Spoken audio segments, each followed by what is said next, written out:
it said you have no control of your military, you have no control of your natural resources, you have no control of your finances, and if you continue from those three areas, you are free to rule your country any which way you want. What power does that president have? And in the past, any president that has tried to back the system and do something about taking control of the financial resources is a serious problem for the West, for sure. I think the West did not see it coming. However, it was very naive of the Western nations to think that the exploitation of Africa was going to continue unabated forever. The West is definitely, if I may use four-letter word, not so kind, they may be pissing in their pants, because what's happening in Africa is indeed a revolution, and a revolution that's way past due. So you see it as a revolution, but what kind of revolution is it, in the sense that do you think this is throwing off repression from France, from the United States, from other nations? What kind of revolution do you see as underway? Well, I like to think, if I were to use the biblical terms, this is a revelation among black people.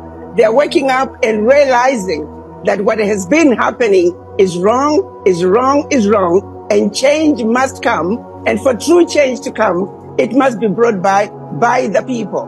What you are seeing is an African electorate that is now awoken, that is informed. They understand the real issues. In the past, Africans have been misinformed, misled, and given false information, and being thrown a shiny object and being told only the African heads of states are the problem.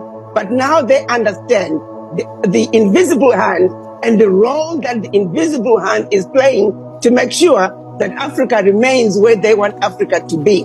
The African heads of states, particularly those heads of states of the former French colonies, majority of them were just puppets put in place to continue the same French legacy, which basically boxed them in, where it said you have no control of your military, you have no control of your natural resources, you have no control of your finances, and if you continue from those three areas, you are free to rule your country any which way you want. What power does that president have?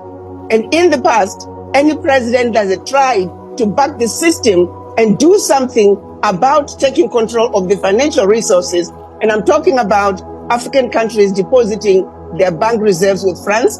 I'm talking about African countries giving up their natural resources, no value addition, France having first right of refusal for all the natural resources discovered yet to be discovered, France companies having first right of refusal for all contracts, large, small, private, public, all France having military presence in those countries, and France having the ability to invade them in the event that they feel their interests are being violated.